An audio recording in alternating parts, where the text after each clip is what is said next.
Hey, welcome to Project Recovery, a podcast about addiction. More importantly, it's about recovery, and it's brought to you by our friends at knowyourscript.org. Without them, we couldn't do this weekly, so do us a favor. If you want to know something about opioids, how to talk to yourself, talk to your family, talk to your doctors, go on over there. They're a wealth of knowledge. I'm Casey Scott. That's Dr. Matt Woolley.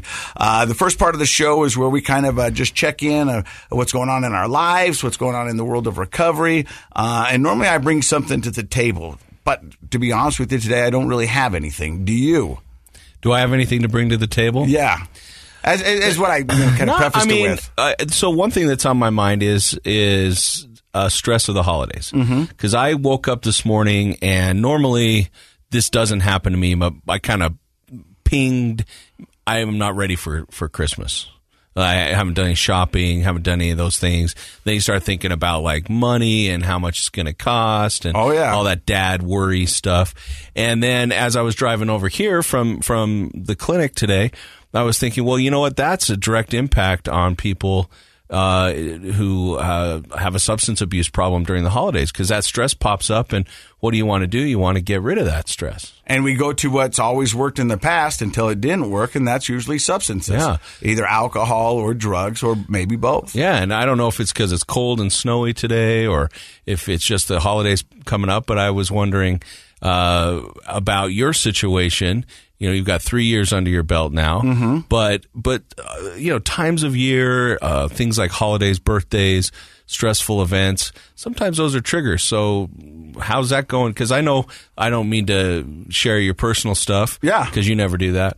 But how our finances can be tough at Christmas, and I know you haven't been able to work. I mean, you've been working a lot, but not like before. No, and people always ask, how was sobriety? And I always tell them the same. I'm doing better than I deserve. My life is 100 times better, but 1,000 times harder. I'm lucky in the fact that I am working and making money and providing for my family and being able to do all these things. Definitely. But it's not, let's be honest, like the income is still not caught up to sobriety days. I went 2 years without a job. Right. I was dressed up as an elf last night, DJing a Christmas party. Yeah. And this lady comes up to me and she goes, how many jobs do you have?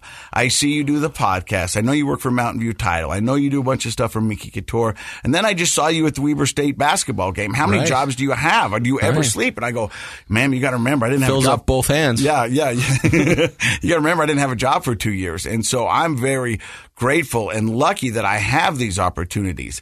You know, you bring up stresses and triggers of the holidays. And so last week, Jordan Birmingham, he was our guest from Diamond Tree Recovery. And he talked about the first year of sobriety being a big milestone. I don't remember exactly what he said the number was, but if you can make that first year, that's huge. And 10%. 10%. Thanks, Josh. Thanks, Josh. He's our intrepid producer. Yep. And I think that first year is so important because there's so many firsts that are going to happen in that year that you don't prepare for or you didn't see coming. Like the first Christmas, the first New Year's, your first birthday, and things that you always associated with your drug use or your substance abuse in the past. Right. And a lot of times with family and holiday parties, there are a lot of stressors in all those things. And I think that's why alcohol is so prevalent in family parties. I think you bring all the family together, so you bring all the history together, and there's always a mix of good and bad there, right? Yeah, and then there's a lot, hey, we're celebrating, and then you forget there's the celebration. And, you know, speaking of alcohol, I mean, there are certain drinks that are associated with, like, eggnog. Eggnog. Never liked it, but I drank the heck out of it.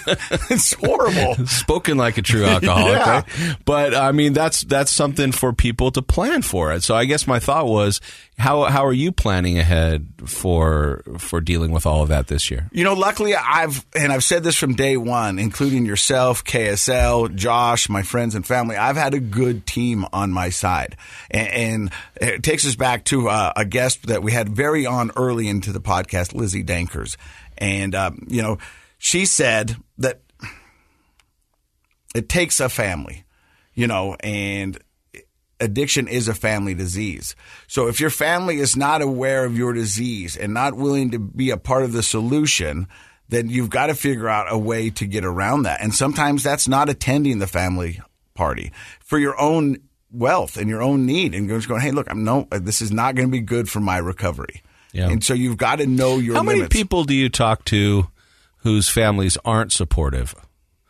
Is that the bigger problem, or is the bigger problem maybe feeling shy to tell everyone you have a problem? It's interesting. So I remember one time I was at recovery, and I was working for Pinnacle Recovery, and I had just gotten a girl into the program. I just want to be careful about that. Yeah. And so her mom drops her stuff off, and I'm sitting outside talking to her mom, and she goes, I hope she doesn't think I'm going to stop drinking, because I'm not. I don't have a problem. And I went, whoa, this is no bueno. This is no good, And she was adamant. And I went and talked to the therapist, and I go, hey, I just want to give you a heads up. This is a conversation I had with her mom. Yeah. She said she's not going to stop drinking because she doesn't have a problem, and her daughter needs to figure it out. Right. And he goes, what do you think about that? And I'm still new out of recovery. And I go, well, to me, it's pretty telling that, she's putting her flag down, but chances are if you have to tell somebody you don't have a problem, if you have to announce it, you probably have a problem. But so I think there's some people out there that aren't ready to have that conversation with themselves. Yeah. And those might be the people that you spend less time with, or you always have a wingman or something. Like if you feel like you have to make an appearance at the family party, but you're somebody in your family's at that level, especially with your mom. Maybe you need to make it a quick one and leave, or have a friend come with you. Do the Irish exit. Yeah, do the I like that. And just go in and bone out. Go, see you guys. Thank you. Merry Christmas. Yeah. But on the other side of that, I think there's family that wants to be supportive. And if it's a drinking family and somebody's got a problem, they go, hey, we're not going to have alcohol at these parties, which I think is very nice. Which is what your mom announced. Yes. She didn't really offer. She announced it, but you had a different take on that. Because Mom, you don't have an alcohol problem. You're fine. So I don't want you to not have the party that you want because your son's coming. I've got to figure this out for myself. Now, early on, I wouldn't go to a party. You know what I mean? If it was, it wouldn't be an all-night. If you're real major, new to it. If I was real new. Yeah. But now I'm comfortable. But it started with you guys having that conversation because your mom said, okay, we won't have any more alcohol at family parties. And everyone, and I think everyone else in your family drinks. Yeah. Except for my dad. He quit the same day I did. That's true. Yeah. Your dad was supportive and decided it wasn't doing anything good in his life, so he quit when you quit. He actually said, I couldn't ask you to do something I didn't know if I could do myself. I think that's so impressive. I really do. And so I go sit with them every Sundays. They play this game called cribbage. It's like an old sailor game or something with pegs and cards. Yeah, I've heard of it. Yeah. And so I go and sit there and I talk with him. Old-timey movies and things. And I go, so, hey, do you miss it? And he goes, not one bit. Not one bit. Yeah, isn't that interesting? Yeah. And because he probably used to drink when he played cribbage. Yeah. I would imagine. I have little Baileys in the coffee, or a cocktail after golf. But having that conversation with your mom, having that conversation with your dad, I think those are the keys to being able to make time together work, whether some people are drinking and some people aren't. Being bold enough. Sometimes in a family, it's not an easy thing to bring up. Maybe especially if the rest of your family doesn't drink. Yeah. Or that's not a fully acceptable thing. It's sometimes hard to have the courage to bring it up, but I think that's the underlying key to making things like the holidays work for you if you're trying to maintain your sobriety. And I don't know if this is going to play, but it just popped into my head. I think as addicts, we need to own it. We need to own our addiction. And when I say that is that let people know, have got this problem, and I'm working on it, and I'm doing it. But also, this is not all of who I am. And, sometimes, I'll go to a party and people go, you're drinking, and I go, no, I'm an alcoholic. And sometimes they look at me and I go, I'm serious. You know what I mean? Because sometimes they be like, not a real funny joke anyway. Because they go, and I go, no, I'm serious. But feel free to drink. I'm okay. Right. Because I want you to have fun. Unfortunately, I just don't have an off button, and I've got plans for Christmas, so I can't drink right now. I'd like to be around. Yeah. And so, but I own it. And the first part of me when I got into recovery and the podcast was like, I'm going to own it.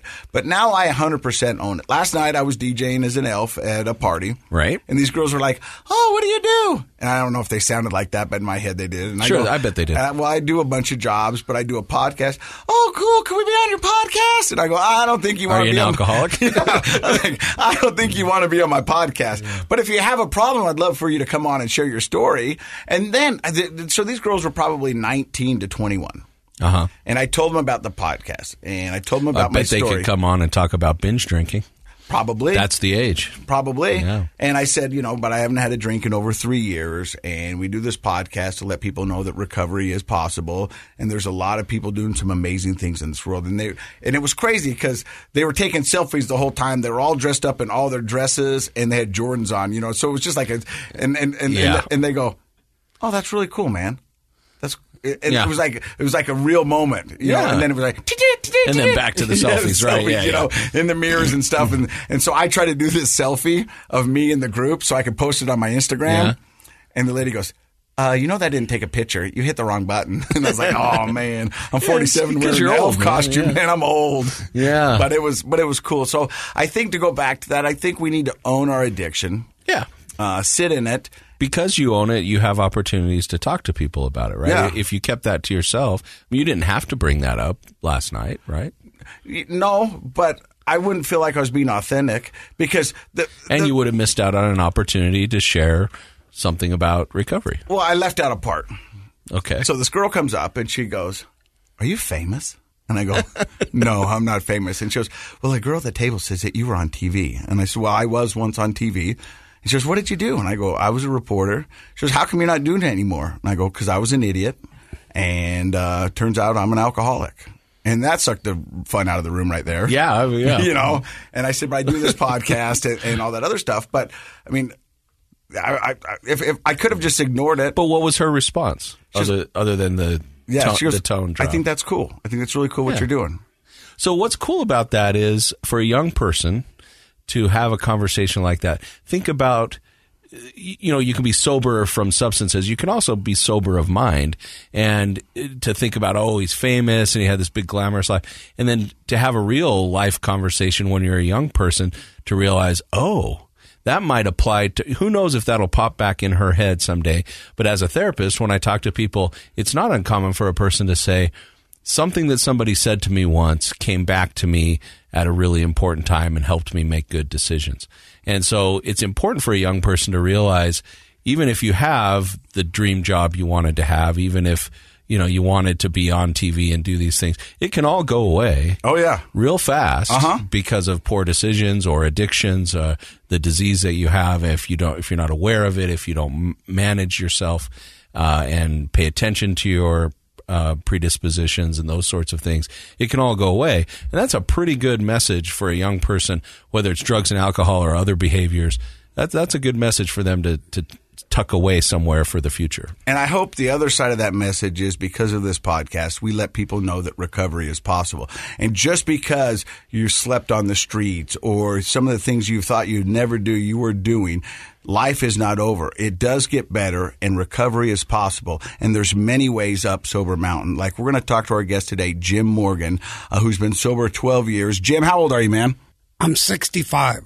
So we're going to hear his story coming up next. You're listening to Project Recovery right here on KSL. Hey, welcome back to Project Recovery. I'm Casey Scott. That is Dr. Matt Woolley. He's a clinical psychologist, and our guest today, I think, has the distinction of being the oldest member. He's 65. Of the show. Oldest member of the show, probably, yeah. And he's got 12 years of sobriety. His name is Jim Morgan. Jim, where does the story of Jim begin? It begins in Carmichael, California in 1956. That's where and when I was born. I have 5 brothers and sisters. I'm the youngest of 6 kids. You're the baby. Yeah, my parents were... later on in years when they had me, 42 and 47, so I was the baby of the family. That is pretty. That's getting up there, especially back in those days. Back in those days, yeah. So, were you a planned pregnancy? I don't know.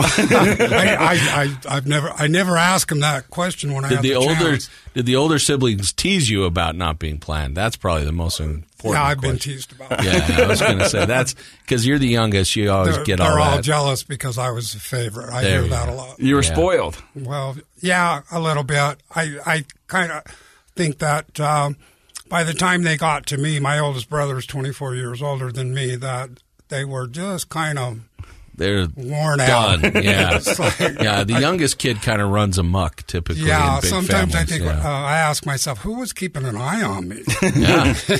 Yeah, nobody. Yeah, I think it was kind of. So before we get into your story, does any of your brothers or sisters have substance abuse problems?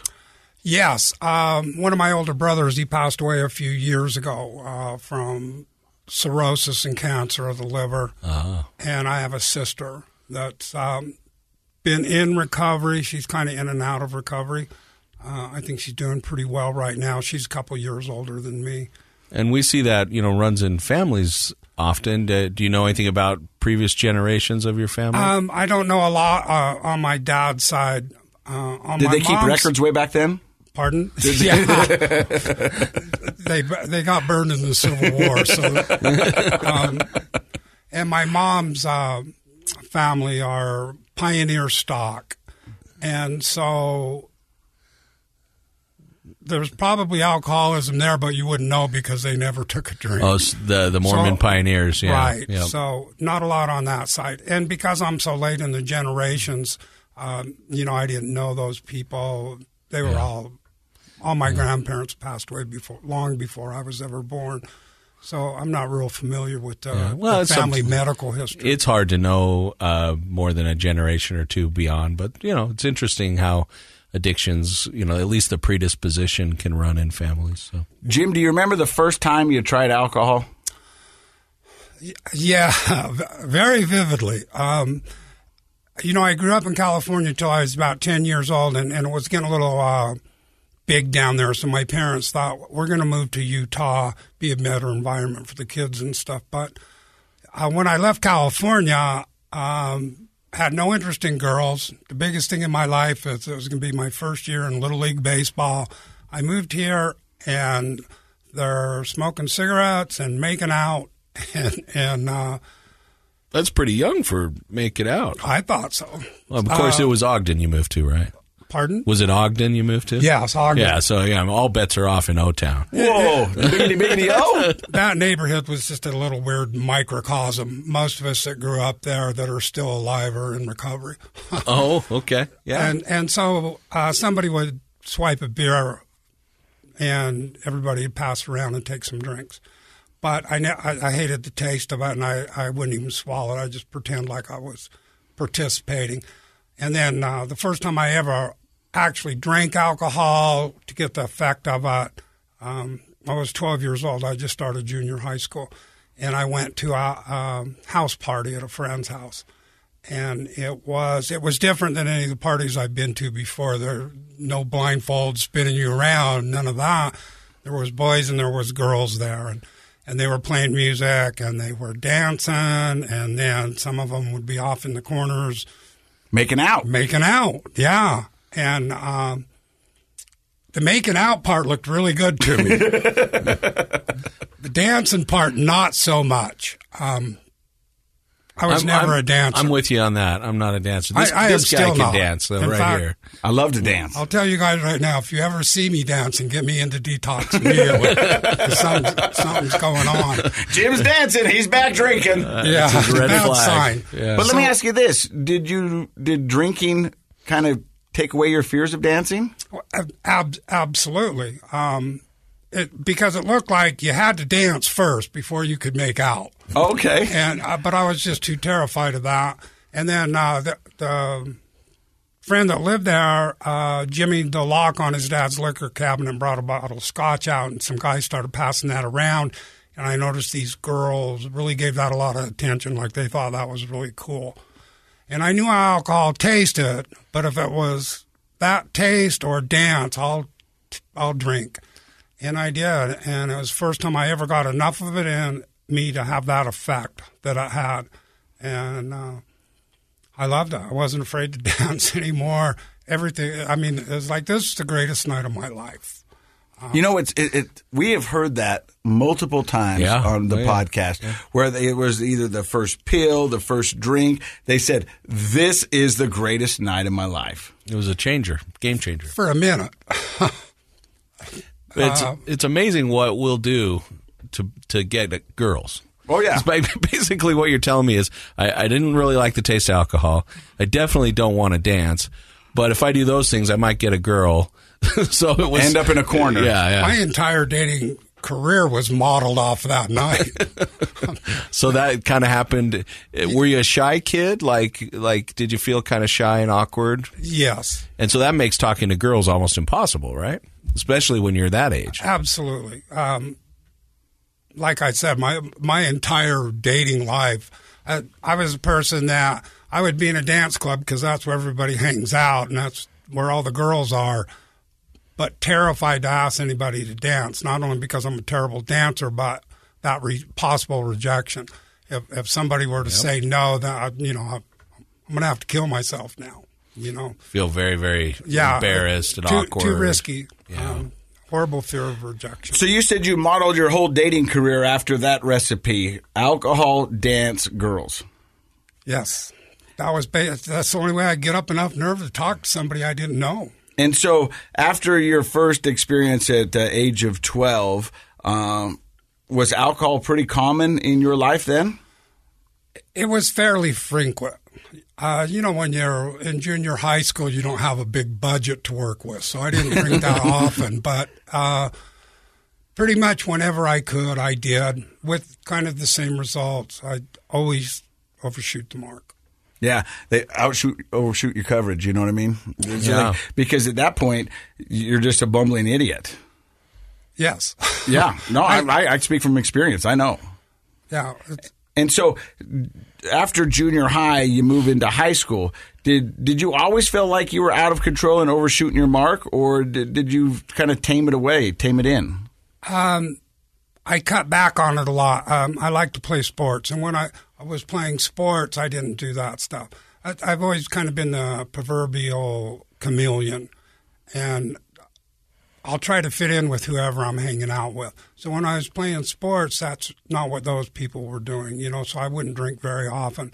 But when I drank, I just never seemed to be able to control it. Didn't have an off switch. I'm just going to get that nice little buzz on, and things are going to be fun, and I'll have some rhythm, and I can dance. Everything's going to be good.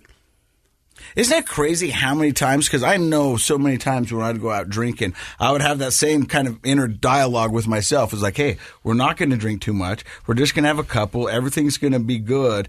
But 9 times out of 10, it didn't end that way. I mean, I overshot my mark most of the nights too. I never once intended. It was never my plan once to end up in handcuffs in jail or thrown up on myself or all the crazy stuff that would happen when I would drink.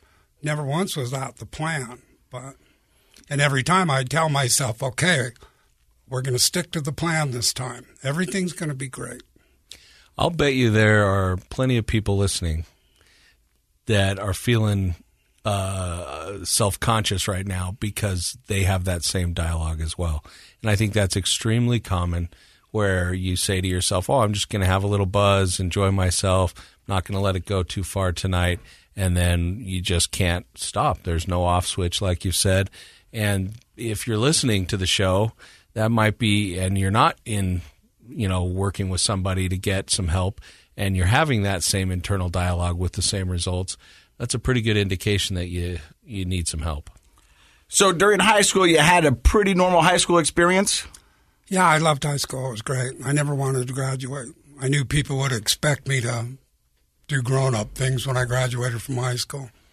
And we have 2 Ogden High Tigers right That's here, right. Yeah. Ogden High Tigers. Go Tigers. Right? Yeah. Was your football team sucky too? Because mine was. Yeah, it wasn't. To be honest, we'd have to get better to suck. Basketball was the sport when I was there. Yeah, basketball was great with us as well. So after high school, you said you didn't want to graduate because you thought the world was going to expect more of you. What did the world expect from you after high school? Either go to college and or get a job. And so I went that route for a while. But like I said, I like to drink. And it always seemed to get in the way of my going to school. And I didn't like being broke. And so I would take breaks. I made like 3 attempts at Weber State over the years. But, you know, it's hard to show up and perform when you haven't slept in a couple of days and you're hungover severely. And you have to work and try to just keep all those balls juggling in the air. Yeah, I kept at that off and on until like 1985. And, you know, I started out with alcohol because back in that day that was okay. It was kind of cool. It was accepted. Drugs weren't part of my story at all until I was much older.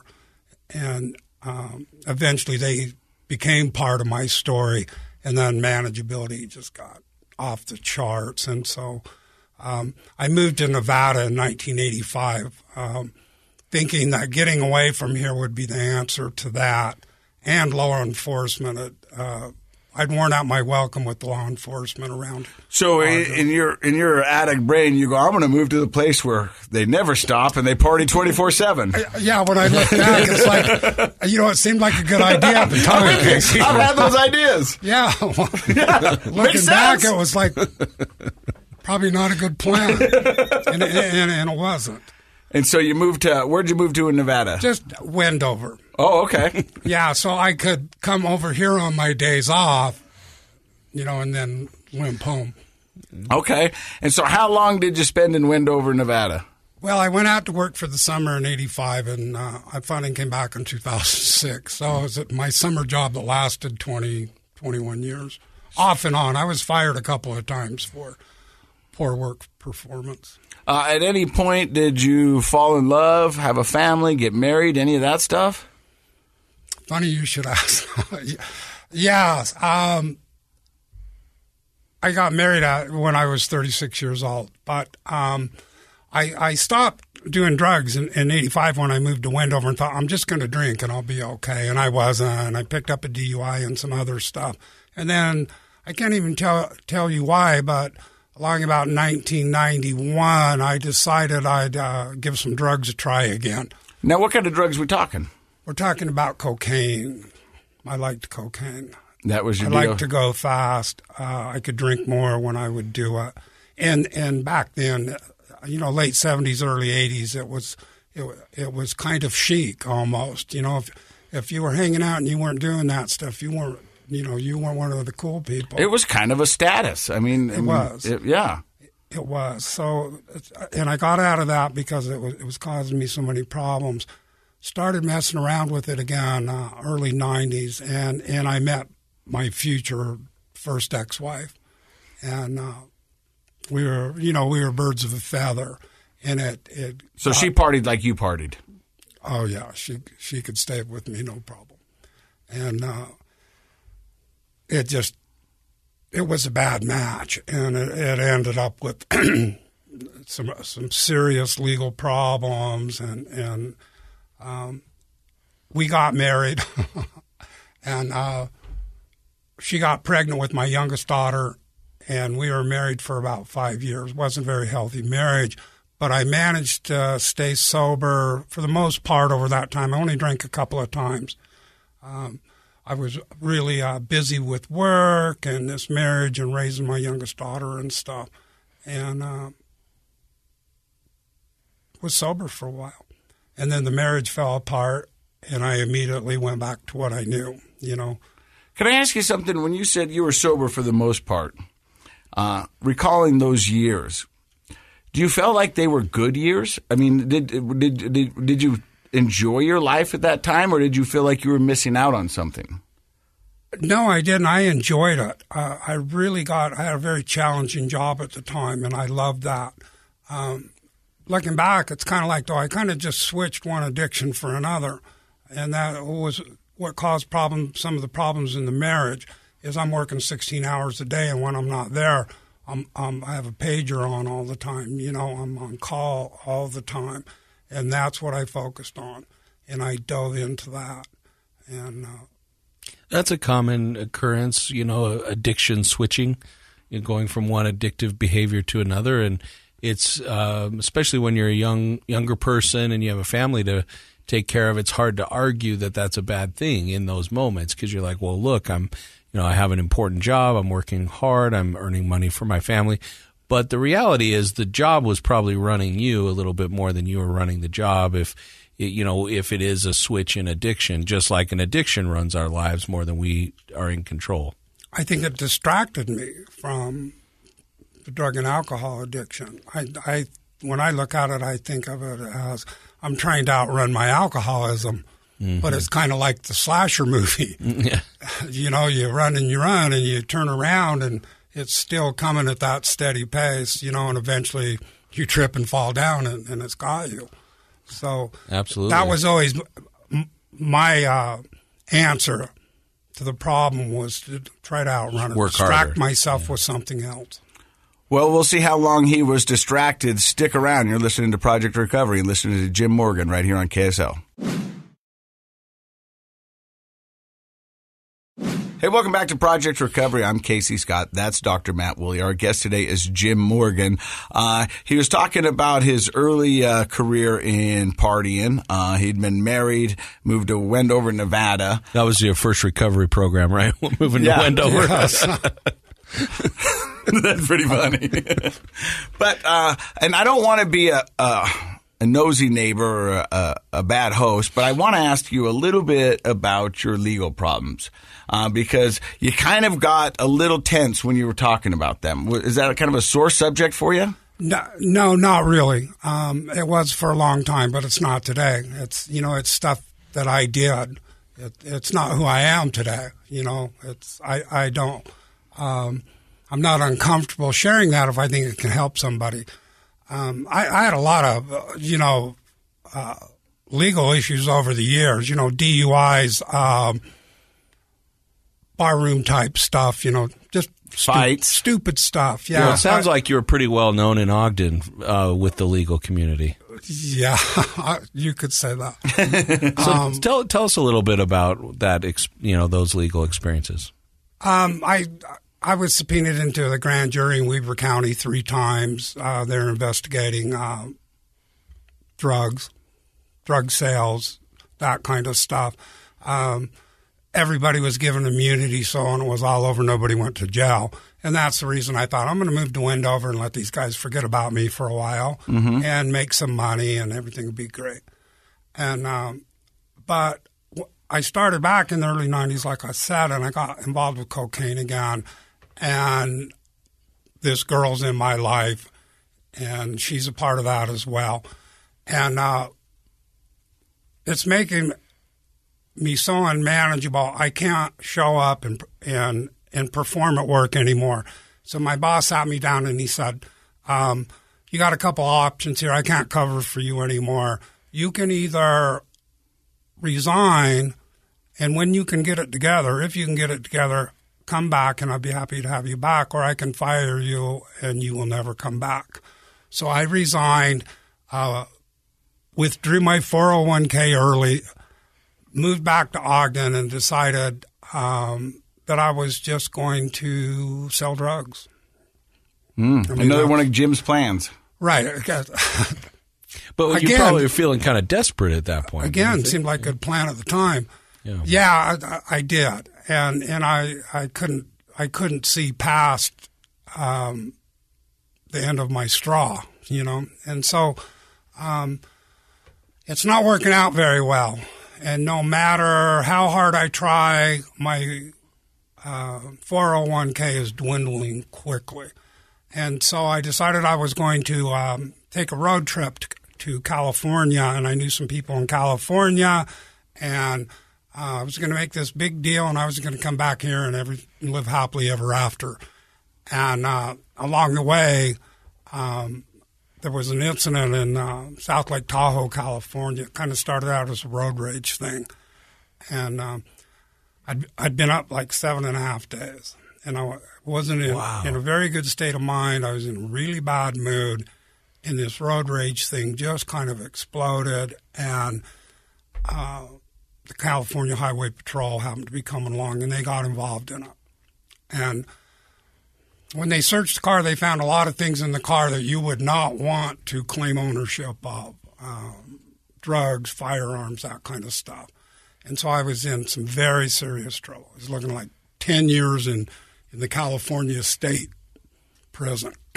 And one of the people that I was arrested with made some comments to the police that were upsetting to me, and so I wanted to talk to him about that.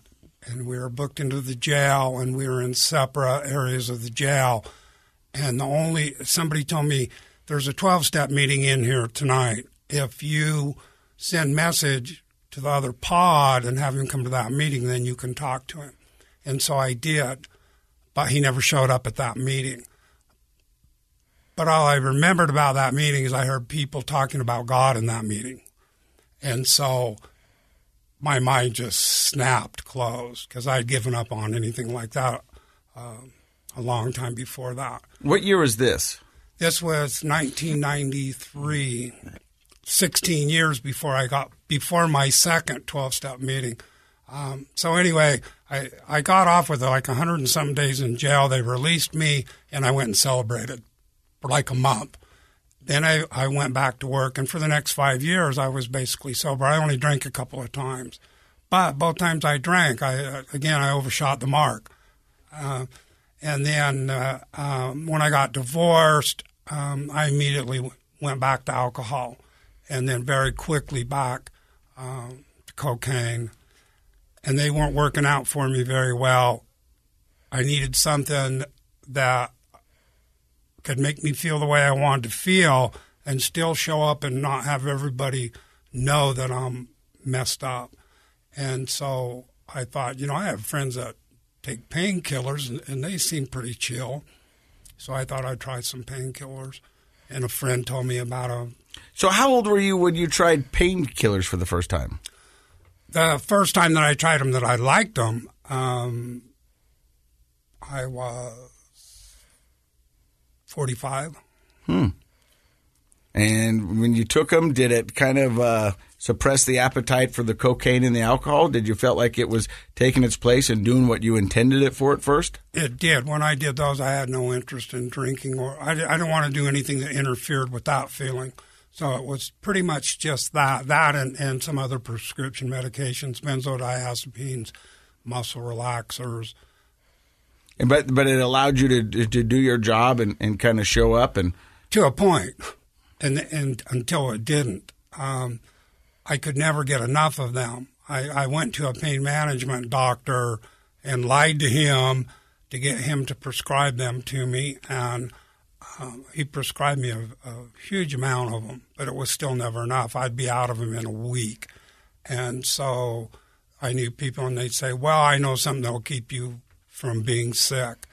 And it was heroin. And trying to keep up that pill habit is one of the most expensive, right? Like if you're buying them off the street and not getting a prescription. And the 90s, that was really the height of the opioid, like the prescriptions there wasn't so much oversight on prescriptions. It was a wild, wild west. It was the wild, wild west for prescription drugs, for sure. And we're still trying to recover, I think, culturally from what happened in that time period.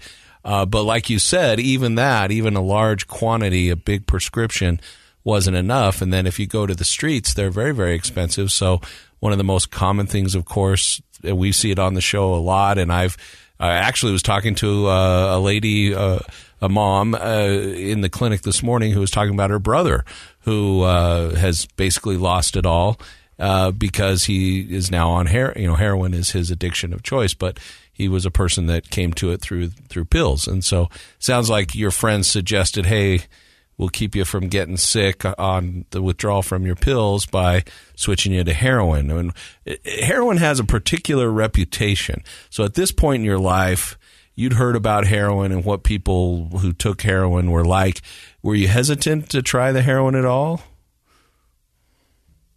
A little bit, but... Because I think more than other drugs, like you said, cocaine had sort of this like chic kind of status symbol, especially, in the 70s and 80s. Alcohol is alcohol, and think about it. But heroin is kind of associated with the real strung out druggies, the people that you don't want to be like. And I've talked to a lot of people who the idea of doing heroin is kind of like, oh, I don't know, but they're so desperate.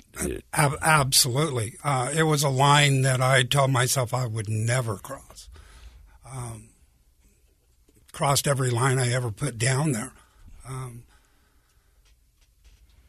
It was just a nightmare. It was a nightmare. By 2000, they got me fired from my job, and I just closed on a new house, and I had all these expenses, and I'm spending $700 a week on heroin, and it's okay. Something's got to go. So I went and checked into a detox and spent 3 days in there. What year was sicker this? than I've ever been in my life. Left there, stopped at the liquor store, and got some vodka to help me detox from the heroin. opiates, and that was in 2000. Wow. And so, I mean, what was interesting is that you said that you crossed every line that you ever laid down. Absolutely. In the beginning was I'm never going to do drugs, and then it's I'm never going to do that drug, and then it's I'm never going to do that drug that way, and you're in a hotel room with a needle in your arm going, what happened? How did I get here?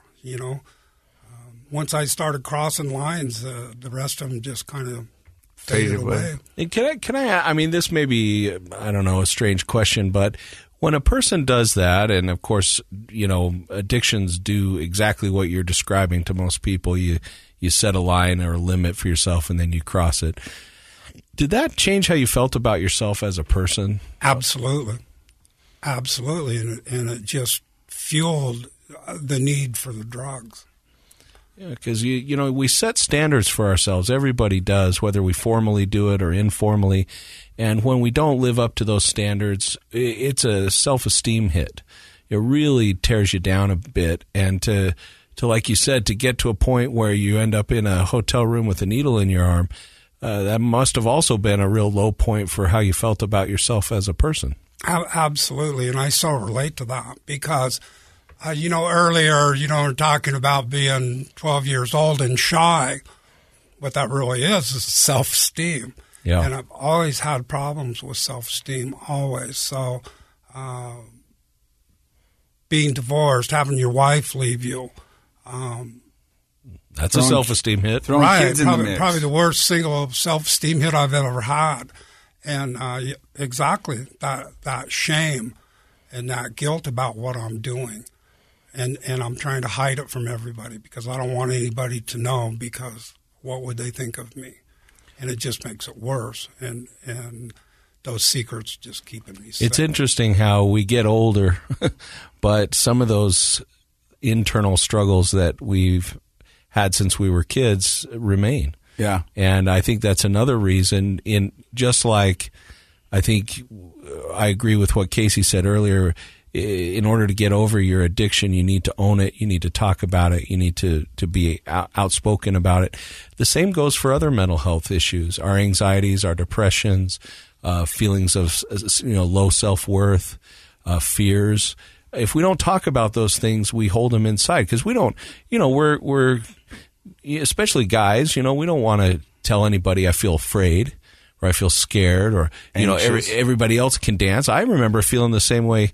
When you're describing dancing in junior high, I was like, oh, I'm not going to do that, because I don't know how to do that, because I was too self-conscious and I probably went out and did it anyway for the same reason, hoping a girl would dance with me. That was enough to make me do it, but that didn't change the feeling of self-consciousness inside. Right. And it's interesting how these things all, if you don't resolve it, it doesn't go away. Those self-esteem issues don't magically resolve themselves. And in fact, like you're saying, Jim, they get worse over time the more we fall short of the marks that we set for ourselves. In the recovery world, they say secrets keep us sick. Yeah. And so you've got to get them out there. You got to talk to them, whether it's a priest, a clergyman, a therapist, a support group, a 12-step, whatever it is. You need to get them out and talk about them because if you internalize that's always them, the first step in change. Yeah. Like if you keep it inside, you're never going to change. So you got a $700 a week heroin habit. You've just lost your job. Things aren't looking too good for Jim. No. I played poker for like the next 6 months to try to make my house payment and stuff down in Las Vegas, and I wasn't using opiates. But at night when I was done playing, I would go buy alcohol and pound it down so I could sleep because I still didn't feel right. And then I was able to get a job back dealing poker again. And so I went back and I was doing that for a while, trying to stay away from the drugs and alcohol.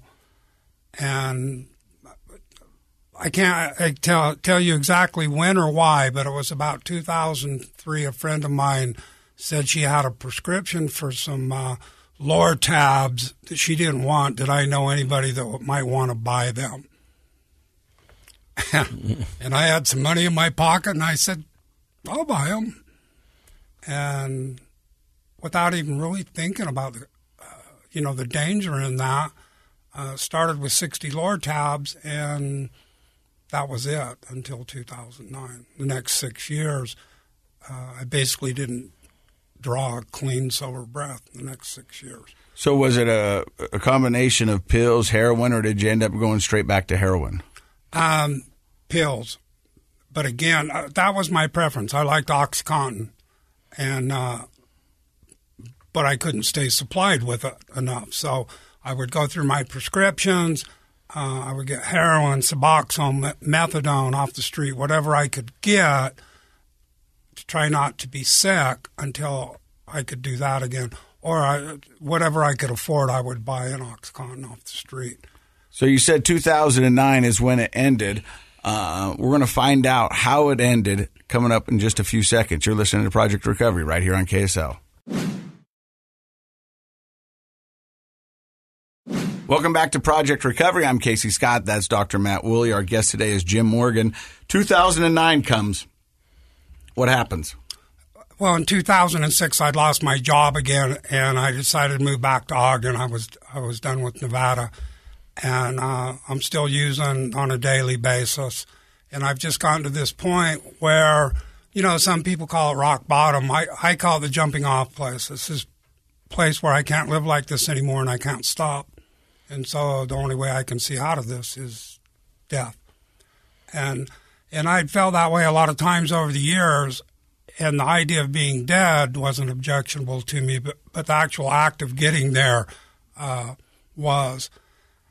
And I got to the point where I decided it's the only option I have left because I'm not going to live like this anymore. And so I was living in a friend's basement, and she worked at the IRS, and it was a Saturday. It was July 11th, 2009.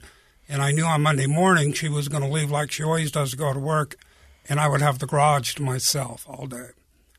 And so I spent that afternoon clearing boxes out of the way so I could pull my car in all the way. My plan was I'm going to take a bunch of Xanax, chug as much vodka as I can. I'm going to go sit in the car, and when my head starts going over, I'm going to hit the garage door opener and close the door and be done with this. And I'm laying on my bed that night, and I'm thinking about this, and I keep thinking about my kids. And asking myself, is this the last thing you're ever going to do? And I didn't want to do it, but I didn't know what else to do. I call it my Johnny Cash moment. I'd seen a biography on Johnny Cash, and he was like me. And when he got to that point, he wasn't really a religious person like I wasn't, but he asked God for some help, whatever God is. And that was a turning point for him. And I thought, you know what, as improbable as that sounds, I'm out of ideas here. And I just, I said a prayer, not knowing if anything hears prayers or if there's any point in this. But at this point, what do you got to lose? Exactly. And I did that, and I fell asleep, and I woke up the next morning. It wasn't like the room lit up or anything like that. I didn't even associate it for a long time. But the next morning I woke up, and for the first time in years, I had a little bit of the will to do battle maybe one more time and try to beat this. And I called up my ex-wife, and her and my youngest daughter came over and got me. And I told her, I'm going to get clean. And she says, well, what are you going to do? I said, well, I'm going to get a Suboxone doctor. And I could just see the look on her face. It was like, you mean the same thing you've tried so many times? And she said, why don't you let me call this treatment center? And I'd heard of this treatment center, and I hadn't heard a lot of good things about it. And the only reason I agreed to it was because I couldn't look them in the face and say no.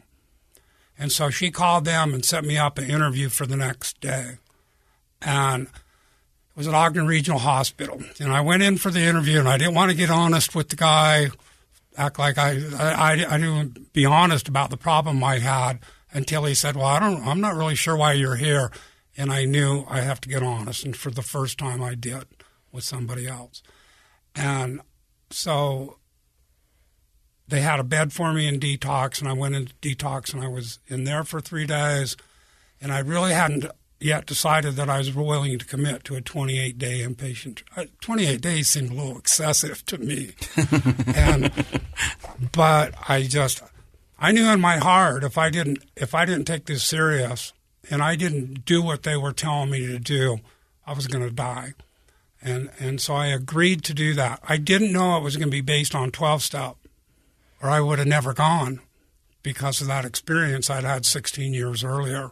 In the California State Prison. Yeah, in the jail there, in that 12-step meeting.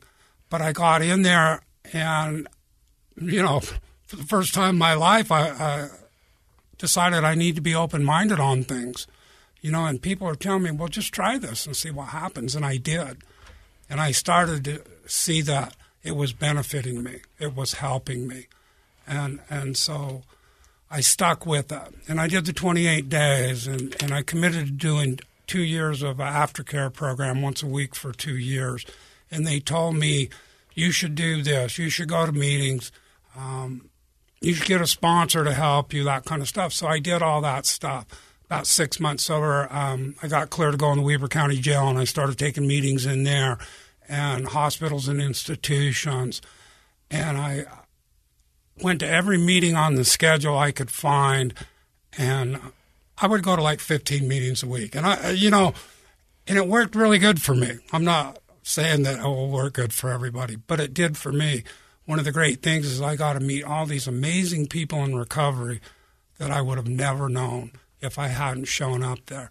I don't know if you're like me, but for the first time when I went to a 12-step meeting, I was finally in a room of people who were just like me.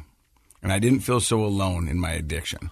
I always thought I was broken. I thought, what's wrong with me? All these other people seem to be able to do it just fine and doesn't let it wreck their lives, their marriage, their job, all these other things. And I'm broken. But I was in there and I was like, wow, there's a bunch of people just like me that don't have this figured out. In the beginning, I didn't think I was like them. Yeah. I went into the first one was in that treatment center, and there's probably 80 or 100 people in that meeting.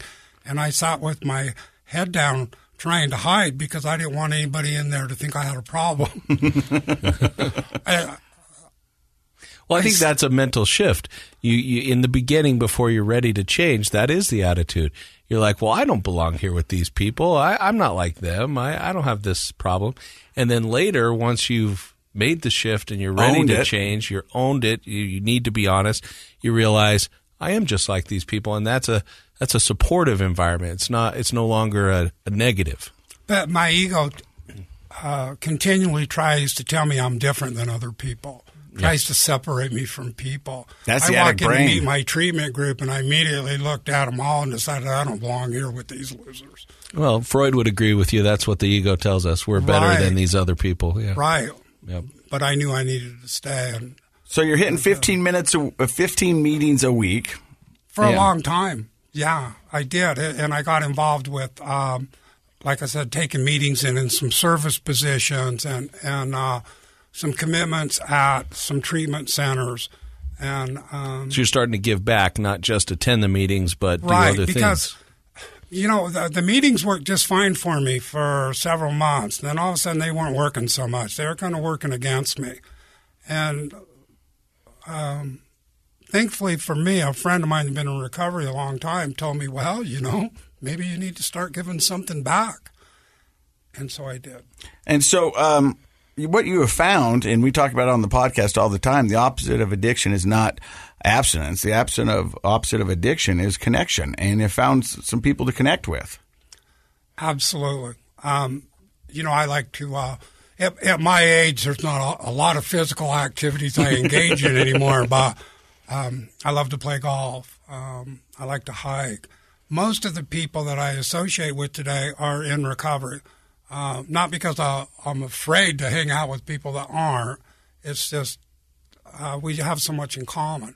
The coolest people I've ever known in my life are the people I've met in recovery. I mean, I just cherish those relationships. I'm finally at a point in my life where I realize what's of true value, and it's not the stuff. It's the people in my life today. When I left that treatment center, my 14-year-old daughter had made me commit to taking all the numbers out of my phone that were a part of my addiction. And we did that the first day I left there. And it was a lonely feeling because there wasn't hardly anybody in that phone anymore. I got like 500 contacts today. Probably 85% of them are people that are in recovery one way or another. So at 65 years old, what does recovery look like for you today? So I work out. You can edit this out. No. Put a plug in. No, plug I work it. at Action Recovery Group. I've worked there almost 8 years now. It's an outpatient treatment center in South Ogden. I sponsor a lot of people in 12-step recovery, but I go in there every day, and although technically they pay me, it's every day when I'm on my way to work, I'm asking myself, how can I help these guys today? It's about trying to help somebody. And I always say, I don't do it to stay sober. I do it because I am sober. I did it because somebody did it for me that you mentioned earlier, because it's what I like to do. It's the right thing to do. And it's given me such great purpose in my life. If 12 years ago when I was laying in that detox bed at Ogden Regional, if my detox nurse would have said, hey, I got great news for you, buddy. 12 years from now, this is what you're going to be doing in your life, I'd ask her to put a pillow over my face because I couldn't see that would be a life that would even be worth living. But I have purpose in my life in a way that I never did before, and I have these relationships and people in my life that I never had. So I can tell you right now, we've been doing this for 3 years, Jim, and this has been one of my most favorite interviews. I think you're amazing. I think you're inspirational. I think you're authentic. I think you're exciting. I don't know how many more adjectives I can come up with, but amazing. You're also working with a mutual friend of ours, Scotty Hoffman. I love Scotty. Yeah. So tell me a little bit about Keystone. He's my buddy. About 5 years ago, a couple of people got together, and there wasn't a sober living facility for men in Ogden at the time. The one that had been there had closed down. And we just kind of were brainstorming, is this something maybe we could do? And we decided we wanted to give it a try. And I said, well, if you're going to try to pull something off like that, you better call Scott Hoffman. And so Scotty showed up and helped us get this thing. And we acquired a building and very generous donations from people to help us take this old 1947 building and turn it into a sober living home for 14 gentlemen. And so what it is for people that are coming out of treatment centers, the corrections system, even off the street, whatever. People that, you can go to treatment and you can do real well in treatment, but a lot of people go back to really tough environments that brought them there in the first place. So we try to give them, it's a transition place for them. Distance. A safe place. There's meetings that are brought in there. There's some accountability, I'm sure. Right. There's a structure to it, and they're around other people in recovery to help them kind of, get their lives back together. And a lot of times, people don't have jobs, they don't have financial resources. So we help them out that way, get them back on their feet so they can get back out in the real world and live successful, sober lives. I love that. Dr. Matt, any thoughts on today's podcast? Oh, a lot. I guess, our show's Project Recovery. And I think, Jim, you've done a wonderful job illustrating the difference between a life where a person is sober for a period of time versus a life where a person's in recovery. And one of the main differences is your focus. In both cases, you may not be using, but think about, what Jim was talking about, shifting addictions to something positive like work. But it was just this effort to keep going. You were enjoying a sober life, but you weren't really in recovery yet. He said he was outrunning. He's trying to outrun his addiction. I love the analogy, the visual of the serial killer. Jason's coming out, following. He's always right there. No matter how fast you run, he's right behind you. Versus what Jim's describing about his life right now. This is a life in recovery where you use the magic words. I have purpose. I'm doing good for other people. I'm doing the right thing. You get up in the morning and you feel like you have something to give.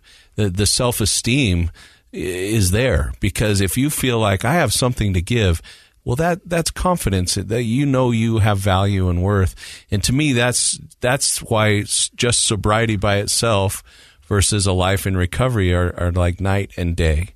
And so I sincerely appreciate you, Jim, taking your time to drive down here and share your story with people, because I know if I'm seeing that, then that's going to benefit so many people who listen to the show. Well, you're welcome, and thank you. I want you to know how much I appreciate the opportunity to try to give something back. Well, I think you did, and we applaud your efforts for stopping by and sharing your podcast. If I can leave you with one piece of advice, stay away from Nevada. I drive through it on the way to California. I make sure I get gas before I go in this. There you go. So you don't even have to stop. Don't even stop. Hey, we also like to thank our sponsor, knowYourScript.org. Go check them out. Without them, we couldn't do this podcast weekly. Thank you for stopping by and listening to Project Recovery. And don't forget, Project Recovery is a KSL what? Podcast.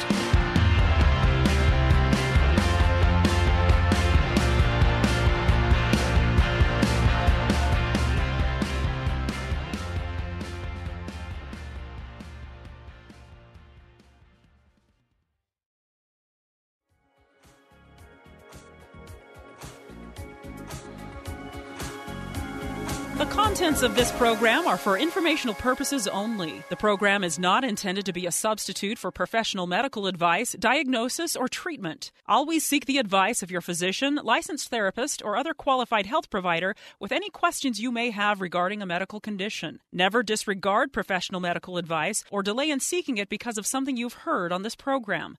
KSL does not recommend or endorse any specific tests, physicians, products, procedures, opinions, or other information that may be mentioned on the program. Reliance on any information provided on the program is solely at your own risk.